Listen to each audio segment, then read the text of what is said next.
seemed to indicate early on that I was interested in language and trying to define what language was.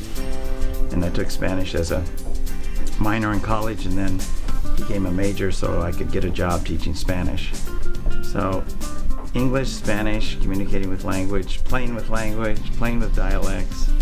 Ever since I was 2 or 3 years old, I know I was playing with dialects and interested in language.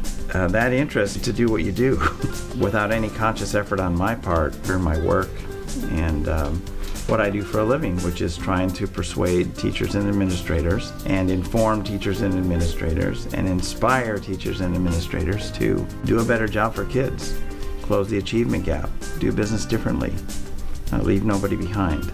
I come from a blue-collar family, 6 kids. I was the oldest, and my dad was an electrician. My mom just stayed home and took care of us unless we needed to pay bills, and then she'd go out and be a waitress or work at Kimberly Type and be an office secretary.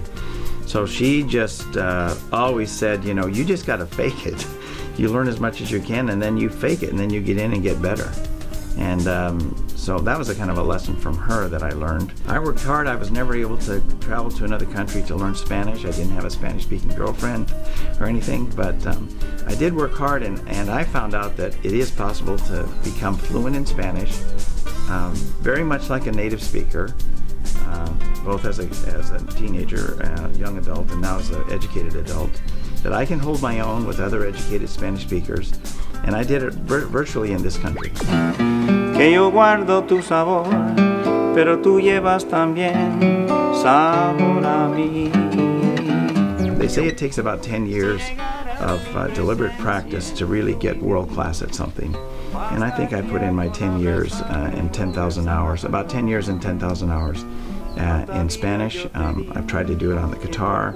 I've tried to do it as a public speaker. I've tried to do it as an educator who's constantly pushing the envelope.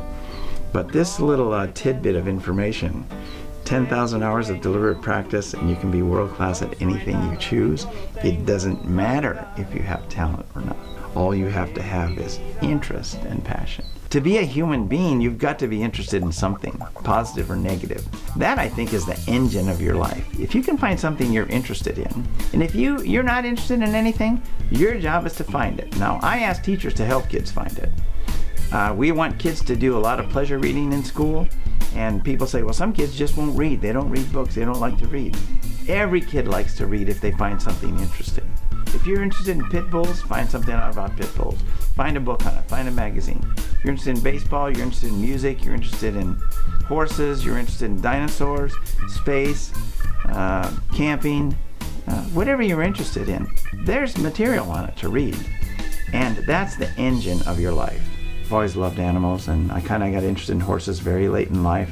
I learned to ride, took lessons at UC Davis, and then decided I wanted to learn to ride so I could go see Africa, the animals in Africa before they're gone. So I took a 2-week safari in Africa once I learned to ride well enough. When I came back, then I decided to actually get a horse or two. So my passion has been to get wild Mustang horses. So I have 5 wild Mustang horses, and so I've now trained 3 or 4 of those horses to ride out there without getting killed. Got hurt a couple times, but if you do the right things with them, that's fine. If you skip a step just because of your own ignorance, you could get hurt really badly. They don't mean anything personal. It's not personal, just business, as we say. There's nobody that can't be a genius. Everybody can be a genius. You just have to put in your 10,000 hours of deliberate practice. You can't fake it. You got to actually go out there, stick your neck out, and give it a try. And through trial and error, get better at your craft. Then what you talk about is the real deal. People are listening. Family plays an important role for me, and I've always kind of stuck out from my family a little bit, and then I moved to Sacramento and everybody else is in Southern California, but still, I'm still close to my family, and they're a big support for me, and what my mom and dad taught me are a big support.